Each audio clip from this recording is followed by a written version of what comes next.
Assalamualaikum warahmatullahi wabarakatuh. Salam aparatur. Bagi yang belum subscribe, silahkan di subscribe.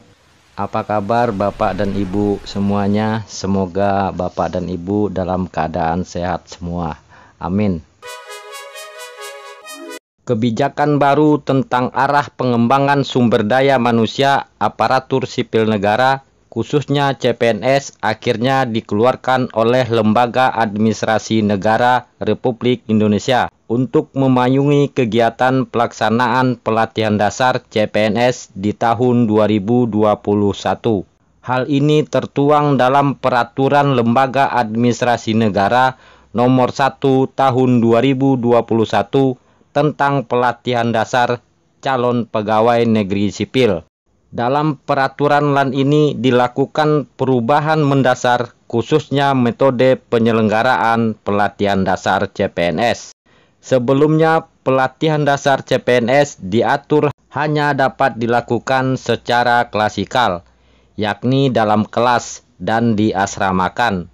Namun berdasarkan peraturan LAN ini, pelatihan dasar CPNS juga dapat dilakukan secara blended learning. Dalam hal ini terjadi kondisi darurat atau kondisi tertentu seperti saat pandemi sekarang ini yang tidak memungkinkan dilakukan pembelajaran klasikal, maka pelatihan dasar CPNS dapat diselenggarakan secara distance learning atau pembelajaran jarak jauh.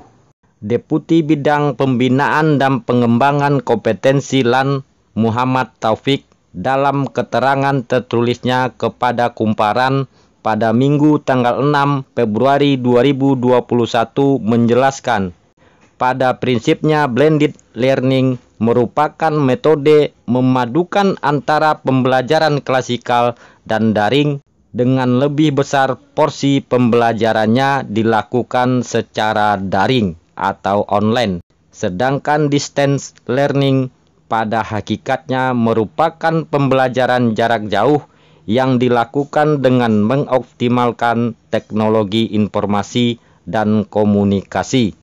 Sementara itu, Karo Hukum dan Humas Lembaga Administrasi Negara Triatmojo Sejati menjelaskan, dalam Perlan Nomor 1 Tahun 2021 ini diatur juga mengenai evaluasi yang akan menentukan kelulusan peserta pelatihan dasar CPNS.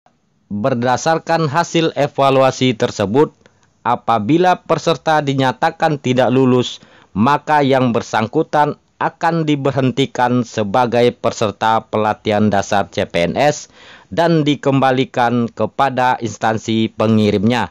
Selanjutnya, berdasarkan PP Manajemen PNS, Pejabat Pembina Kepegawaian atau PPK memberhentikan peserta yang bersangkutan sebagai CPNS. Dalam Perlan ini diatur pula pembiayaan penyelenggaraan pelatihan dasar CPNS dan biaya pengiriman peserta pelatihan dasar CPNS ditanggung sepenuhnya oleh instansi pemerintah. Hal ini penting untuk ditegaskan agar jangan sampai terjadi pungli dan penarikan biaya kepada peserta yang bertentangan dengan ketentuan. Bagi peserta yang mengalami dan menemui praktek pungli atau penyimpangan lainnya dalam penyelenggaraan pelatihan dasar ini, dapat atau bisa melapor kepada LAN atau lembaga terkait lainnya. Dalam Perlan Nomor 1 Tahun 2021 ini dijelaskan apa yang dimaksud dengan pelatihan dasar CPNS.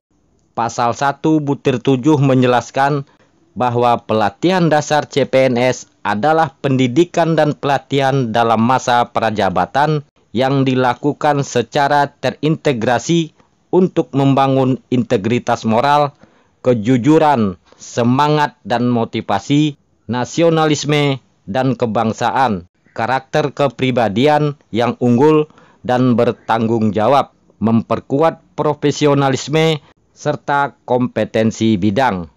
Pelatihan dasar CPNS hanya dapat diikuti 1 kali oleh seorang CPNS.